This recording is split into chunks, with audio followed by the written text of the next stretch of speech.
Have a comment for us this evening? Yeah, sorry, I had to push like 15 buttons to get here. Thank you. Do you hear me? Yes, thank you. Okay. So as far as the ethics complaint is concerned, I mean, I found the narrative the last two meetings really interesting.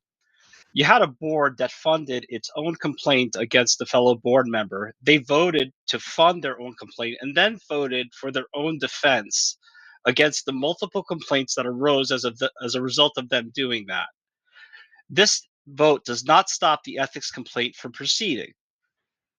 All the board members who want this to move forward can do so using their own resources instead of our schools. That's it. This doesn't stop the ethics complaint. This doesn't stop the OIL from making a decision. It just means you can't use district funds intended for students to advance what you believe to be. Now, I've read the ethics complaint. I'm really concerned the precedent it would send statewide in terms of staff accountability and the board's ability to do their job. That's my opinion.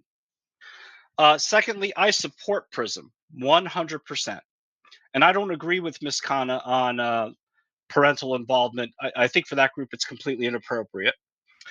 Um, and I'm happy that Prism passed, but this was about a stipend, and I don't know if I necessarily would have handled it the same way this board did, but I don't have an issue with the board vetting any program, asking any questions, even if they're uncomfortable. And I don't think it's coming from fear. I don't know why people have to assume that.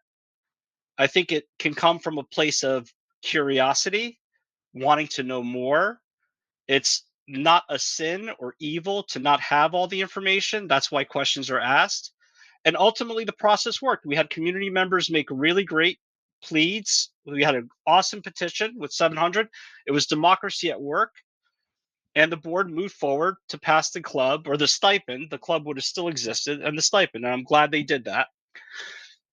Lastly, I think this was addressed.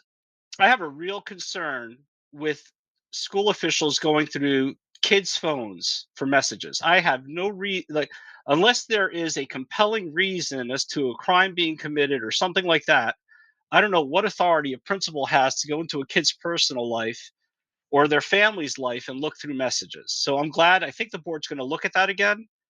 I don't have a problem with not having cell phones in the classroom. That's okay.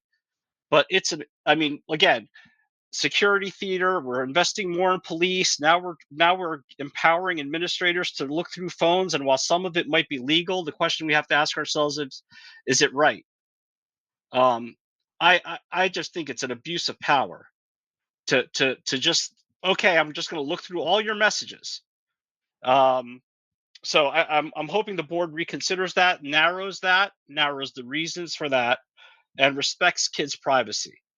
That's part of creating a safe space. Thank you very much. Appreciate your time.